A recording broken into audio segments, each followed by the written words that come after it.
अलैकुम जी। कहानी का सरनामा है जी बर्फ। चेतर का महीना चढ़िया ते रुत ने मासा जिहा कड़ेवा लिया।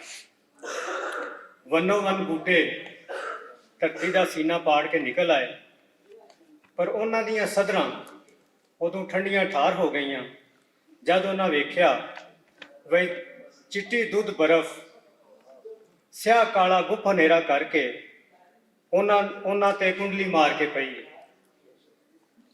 कुछ बूटियां ते इनू अपना मुकद्दर समझ के जर लिया, पर मुकद्दर वाली गल कुछ दे मन नूं ना लगी।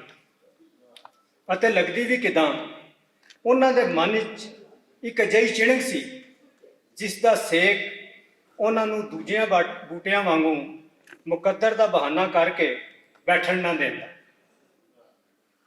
जिस मन अंदर ये चिणक होवे उस नूं इन्हां बूटियां वांगू गुप हनेरे विच भी रह के भी बाहर का चिट्टा चानण नज़र आ जाता।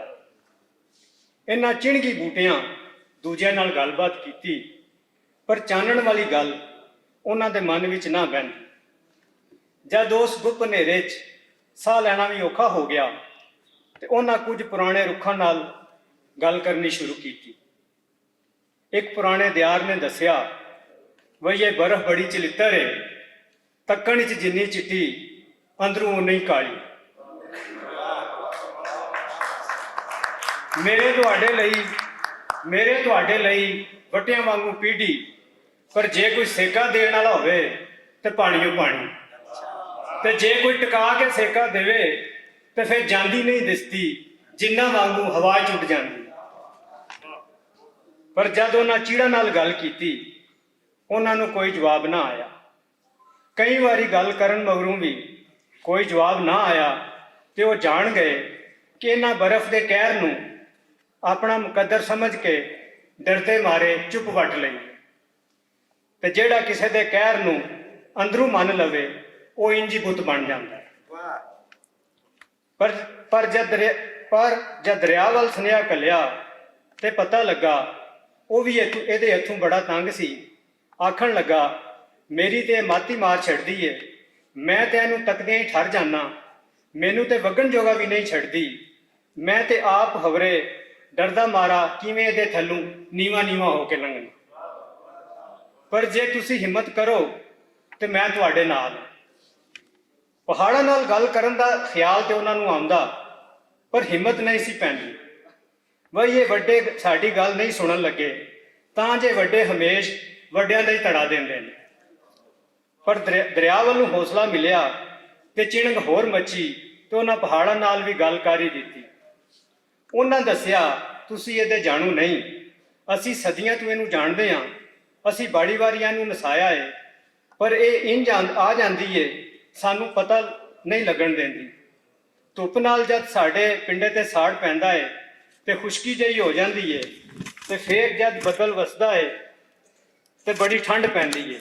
ये उस बदल विच ऐन बन के आ जाती है तो असी अपने जुस्से के सेक नाल इहनूं पानी कर छड्डने आ, पर विचों असी भी ठर जाने। पर जदों बदल विच पोली पोली रूह बन के आउंदी है तो पता ही नहीं लगन देंदी, उस रूह का अजिहा लेफ भरती है समझ आवन तिकर असी बेवस हो जाने। असल ये सब तो वड्डे सज्जण ये छंज ग्लेशियर ने, ये बड़े दोगले ने।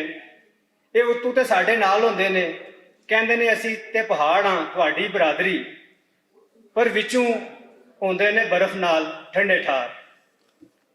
जद बर्फ आउंदी है तो ये झटपट उहदे नाल रल जांदे ने, अते जिहड़ियां टीशियां ने इन्हां ते कदे भी इन्हां दी ते गल ही ना पुछो। ये तां नंगियां नेत्रियां उहदे नाल ने, इन्हां कदी भी साडा धड़ा नहीं दिता। असी जद बर्फ नूं नसा भी देने आ, ये फिर भी उहनूं नाल लैके साडे सिरां उत्ते बह जांदियां। बर्फ बारे बगावत करन ते ना करन ते बूटियां विच गल्लां बातां होंदियां रहियां, पर जद उन्हां वेख्या वही चिणगी बूटे हुण नंगे नेतरे हो खलोते ने, ते कुछ ने खुल के ते कुछ ने छुप लुक के साथ देण दी हामी भर लई। जिन्हां दे मन विच नवीं नवीं चिणक फुटी सी उन्हां दा जोश ते वधेरा सी, ਉਹਨਾਂ ਦੂਜੇ ਬੂਟਿਆਂ ਨੂੰ ਵੀ ਮਨਾ ਲਿਆ, ਬਈ ਅਜਿਹੇ ਜੀਵਨ ਨਾਲੋਂ ਮਰਨ ਚੰਗਾ। ਚਿਣਗੀ ਬੂਟਿਆਂ ਦੀ ਇਹ ਸਾਰੀ ਗੱਲਬਾਤ ਦਾ ਸੂਰਜ ਨੂੰ ਵੀ ਆਪਣੀ ਰਿਸ਼ਮਾ ਰਾਹੀਂ ਪਤਾ ਲੱਗ ਗਿਆ ਸੀ। ਪਤਾ ਤੇ ਬਰਫ਼ ਨੂੰ ਵੀ ਹੈ ਸੀ, ਬਈ ਅੰਦਰੋਂ ਅੰਦਰੀ ਕੀ ਖਿਚੜੀ ਪਈ ਪੱਕਦੀ ਏ, ਪਰ ਉਹ ਆਪਣੀ ਆਕੜ ਪਾਰੋਂ ਮਸਤ ਰਹੀ। ਚਿਣਗੀ ਬੂਟਿਆਂ ਜਦ ਉਸ ਗੁੱਪ ਹਨੇਰੇ 'ਚ ਪੂਰੇ ਜੋਸ਼ ਨਾਲ ਚਾਨਣ ਦਾ ਨਾਅਰਾ ਮਾਰਿਆ ਤੇ ਅਜਿਹੀਆਂ ਚਿਣਗਾਂ ਮਚੀਆਂ ਜਿਨ੍ਹਾਂ ਨੂੰ ਵੇਖ ਕੇ ਬਰਫ਼ ਡਰ ਗਈ। ਬਰਫ਼ ਡਰੀ ਤੇ ਸੂਰਜ ਹੱਸਿਆ ਤੇ ਬਰਫ਼ ਹੋਰ ਤਰਿਆ ਗਈ ਤੇ ਉਹਦੇ ਪੈਰ ਉਖੜ ਗਏ। ਫੇਰ ਕੀ ਸੀ, ਪਹਾੜ ਵੀ ਜੋਸ਼ ਵਿੱਚ ਆ ਗਏ, ਛੰਝ ਵੀ ਛਹਿ ਕੇ ਪਹਾੜਾਂ ਨਾਲ ਹੋ ਗਏ। ਟੀਸ਼ੀਆਂ ਹੈਰਾਨੀ ਨਾਲ ਉੱਤੇ ਹੀ ਤੱਕਦੀਆਂ ਰਹਿ ਗਈਆਂ ਤੇ ਬਰਫ਼ ਪਾਣੀ ਦੀ ਢਾਲ ਲੱਗੀ ਜ਼ੀਵੀ ਵਾਂਗੂ ਟੋਟੇ ਟੋਟੇ ਹੋ ਕੇ ਦਰਿਆ ਵਿੱਚ ਡਿੱਗਣ ਲੱਗ ਪਈ। ਦਰਿਆ ਇਹਨੂੰ ਰੋਇਓ ਰੋਈ ਪੱਥਰਾਂ ਨਾਲ ਪਟਕਦਾ ਤੇ ਹਾਂਗਰੇ ਮਾਰ ਰਿਹਾ ਸੀ। ਮੈਂ ਇਹਨੂੰ ਪਾਣੀਓ ਪਾਣੀ ਕਰਕੇ ਸਮੁੰਦਰ ਵਿੱਚ ਹੀ ਸੁੱਟਾਂਗਾ। ਬਰਫ਼ ਹੇਠੋਂ ਨਿਕਲ ਕੇ ਬੂਟਿਆਂ ਆਪਣੇ ਜੁੱਸੇ ਫੰਡੇ ਤੇ ਧਰਤੀ ਤੇ ਇੱਕ ਨਵੀਂ ਬਹਾਰ ਆ ਗਈ। ਹਰ ਪਾਸੇ ਰੰਗ ਬਰੰਗੇ ਫੁੱਲ ਹੀ ਫੁੱਲ ਖਿੜ ਪਏ। ਇਹਨਾਂ ਫੁੱਲਾਂ ਦੀ ਖੁਸ਼ਬੂ ਵਿੱਚ ਹਵਾ ਇੰਜ ਝੱਲੀ ਹੋਈ ਫਿਰਦੀ ਸੀ ਜਿਵੇਂ ਚੋਖੇ ਖਿਡੌਣਿਆਂ 'ਚ ਨਿਆਣੇ ਦੀ ਮੱਤ ਮਾਰੀ ਜਾਂਦੀ ਏ, ਬਈ ਕਿਹੜਾ ਛੱਡੇ ਤੇ ਕਿਹੜਾ ਚੁੱਕੇ। ਹਰ ਪਾਸੇ ਹਰਿਆ ਭਰਿਆ ਹੋ ਗਿਆ।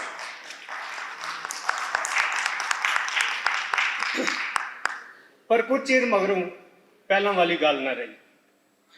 ਵੱਡੇ ਬੂਟੇ ਨਿੱਕੇ ਬੂਟਿਆਂ ਦੇ ਹਿੱਸੇ ਦੀ ਧੁੱਪ ਮਾਣਨ ਲੱਗ ਪਏ। ਕੁਝ ਨੇ ਫੁੱਲ ਘੱਟ ਤੇ ਕੰਡੇ ਚੋਖੇ ਕੱਢ ਲਏ, ਕੁਝ ਨੇ ਜ਼ਹਿਰ ਕੋੜੇ ਫਲ ਲਾ ਲਏ, ਕੁਝ ਦੂਜੇ ਬੂਟਿਆਂ ਨੂੰ ਲੀਲਾ ਤਾਰ ਬਣ ਕੇ ਇੰਜ ਚਿੰਬੜ ਕੇ ਰਸ ਚੂਸਣ ਲੱਗ ਪਏ ਜਿਵੇਂ ਛੱਪੜ ਵੜੀਆਂ ਮੱਝਾਂ ਨੂੰ ਜੋਕਾਂ ਚਿੰਬੜ ਕੇ ਰਸ ਪੀਂਦੀਆਂ ਨੇ। ਹਰ ਪਾਸੇ ਆਪੋ ਆਪਣੀ ਪੈ ਗਈ। ਛੰਝ ਜਿਹੜੇ ਅੰਦਰੋਂ ਅੰਦਰੀ ਖੁਰਦੇ ਜਾ ਰਹੇ ਸੀ, ਅੱਗੇ ਹੀ ਤੱਕ ਵਿੱਚ ਸਨ। ਉਹਨਾਂ ਚੋਟੀਆਂ ਨਾਲ ਰਾਬਤਾ ਕੀਤਾ ਜਿਨ੍ਹਾਂ ਦੇ ਸਿਰ ਨੰਗੇ ਹੁੰਦੇ ਜਾਂਦੇ ਸਨ। ਉਹਨਾਂ ਉਤਲੀ ਹਵਾਵਾਂ ਹੱਥ ਸਮੁੰਦਰੀ ਸੁਨੇਹਾ ਘੱਲਿਆ ਤੇ ਚਲਿੱਤਰ ਬਰਫ਼ ਬੱਦਲ ਬਣ ਕੇ ਸਮੁੰਦਰੋਂ ਟੁਰ ਪਈ। ਜਦ ਬੱਦਲ ਇੱਥੇ ਅਪੜੇ ਤੇ ਚਿੜੀਆਂ ਦੂਰੋਂ ਹੀ ਵੇਖ ਕੇ ਠੰਡੇ ਸਾਹ ਲੈਣ ਲੱਗ ਪਈਆਂ।